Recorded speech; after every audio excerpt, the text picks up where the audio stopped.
আপনাদেরকে নিয়ে আজকে বিশেষ প্রতিবেদনে আমরা জানব এক বিস্ময়কর প্রাকৃতিক উপাদানের কথা, মধু। ভাবতে পারেন, আজ থেকে প্রায় 1400 বছর আগেই আল কোরআনে এর শক্তি সম্পর্কে স্পষ্টভাবে বলা হয়েছে। আল্লাহ তাআলা বলেন সূরা নাহলে আয়াত 69-এ, আর মানুষের জন্য এতে রয়েছে রোগের আরোগ্য।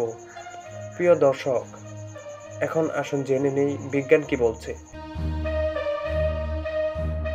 সম্প্রতি বিভিন্ন গবেষণায় দেখা গেছে যে মধুর মধ্যে রয়েছে অ্যান্টিব্যাকটেরিয়াল, অ্যান্টিঅক্সিডেন্ট এবং অ্যান্টি ইনফ্ল্যামেটরি গুণাবলী। বিশ্বের বহু চিকিৎসক আজ প্রাকৃতিক ঔষধ হিসাবে মধু ব্যবহারের পরামর্শ দিচ্ছেন।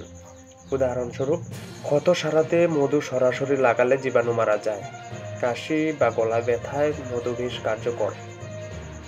শরীরের রোগ প্রতিরোধ সক্ষমতাও বৃদ্ধি করে।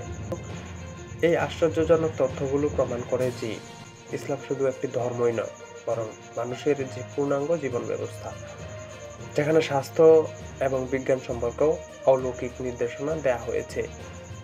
প্রিয় দর্শক, আপনাদের সাথে ছিলাম আমি আজিজুল। ইনশাল্লাহ আবারও দেখা হবে ইসলামের আরও একটা অলৌকিক বিষয়ের প্রতিবেদনে।